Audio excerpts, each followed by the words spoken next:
இன்று ரோபோ சங்கர் அவர்களுடைய மறைவு அனைத்து ரசிகர்களுக்குமே அது ஒரு பேரழிவு தான். ஏன்னா ரோபோ சங்கர் அவர்கள் தன்னை வருத்தி கொண்டு மக்களை சிரிக்க வைக்கிறதுக்காக பாடுபடுபவர். நானும் ரோபோ சங்கரும் முதலாக ரோபோ சங்கரோட ஃபஸ்ட்டு படம் தீபாவளி, அந்த படத்தில் நடிக்கும்போது லஞ்ச் டைமில் அவர் வித்தியாசமாக பல கலைஞர்களோட குரலை பேசி காட்டுவார். அப்படி கேப்டன் அவர்களுடைய வாய்ஸ் அப்படியே பக்காவாக இருக்கும். கண்ணை மூடிட்டு கேப்டன் வாய்ஸ் அப்படியே நம்ம கேட்கும்போது கேப்டனே நம்ம முன்னாடி நிற்கிறாரு அப்படின்ற மாதிரி இருக்கும். ஜாதி ஜாதின்னு சொல்றியடா, ஜாதியாடா உன்னை பற்றிச்சு உங்கள் அம்மாடா அப்படின்னு சொல்லும் போதெல்லாம் நான் என்ன அறியாமலே சாப்பிட்டுட்டு இருந்தேன். அந்த எச்சிக்கையோட கையெல்லாம் தட்டியிருக்கேன். அப்படிப்பட்ட ஒரு இனிமையான கலைஞர். அப்போது அவருடைய மகள் இந்திரஜா எனக்கு தெரிஞ்ச ஒரு 3 வயசு 4 வயசுக்குள்ளே தான் இருக்கும். பேச்சே சரியாக வராது, அவ்வளோ குழந்தை. அந்த குழந்தை கூட புரட்சி தலைவர் மாதிரி இப்படிலாம் கூட பண்ணி காட்டும்.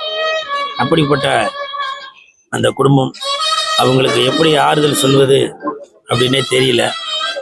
சமீபத்தில் ஒரு வாரம் முன்னாடி கூட நானும் ரோபோ சங்கர் ஒரு நிகழ்ச்சியில் கலந்துக்கிட்டப்ப அப்போ சொன்னார், குழு இப்போது லெஜண்ட் சரவணன் ரசிகர் மன்றத்தில் இணைஞ்சிருக்கீங்க போல், பார்த்தேன் உங்களோட வீடியோலாம் பார்த்துட்டு தான் இருக்கேன் அப்படின்னு சொன்னார்.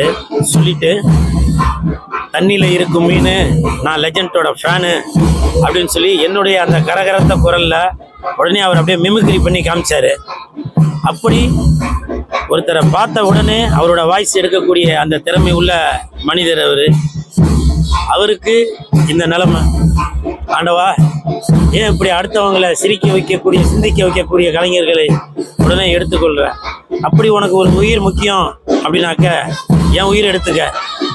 இந்த மாதிரி கலைஞர்களுக்கு இது நான் செய்யும் உதவி. 46 வயதில் உனக்கு என்ன அவசரம் ஒரு உயிரை எடுத்துக்கொள்வதற்கு? அவர் ஒரு நாடக கலைஞர், நடன கலைஞர். அதனால தான் நான் நடனம் ஆடிக்கொண்டு அவருக்கு அஞ்சலி செலுத்துவதற்காக வந்தேன். அவரது ஆத்மா சாந்தி அடையணும். அது மட்டும் இல்லை, நிறைய பேர் ஒரு தவறான கருத்தை பரப்பிட்டு வரீங்க. அவர் மதுனால தான் உயிர் இழந்துட்டார் அப்படின்னு. அப்படிலாம் இல்லை. அவர் 3 வருடத்துக்கு முன்னாடி மதுக்கு அடிமையாக தான் இருந்தார். அது அவரே நிறையா பேட்டியில் சொல்லியிருக்காரு. ஆனால் இப்போ அதெல்லாம் எதுவும் இல்லை. மஞ்சக்காமால வந்ததுலேருந்து அது எல்லாமே விட்டுட்டாரு. இப்போ அவர் மதுக்கெல்லாம் தொட்டு கூட பார்க்கறதில்ல. ஏன், சமீபத்தில் நாங்கள் ஒரு ஷூட்டிங்கில் நடிக்கும்போது கூட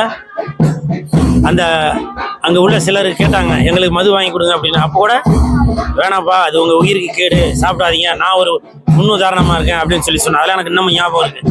அதனால் தயவு செஞ்சு மது யாரும் அருந்தாதீங்க. அவர் இறந்ததற்கு காரணம் மது இல்லை. அவர் இறந்ததுக்கு காரணம் மது இல்லை. அவரோட இயற்கை அவரை இழுத்து கொண்டது. அந்த ஆண்டவன் அவரை இழுத்து கொண்டார். மது நாட்டுக்கும் வீட்டுக்கும் கேடு, உங்கள் உயிருக்கும் கேடு. தயவு செய்து மது அருந்தாதீங்க.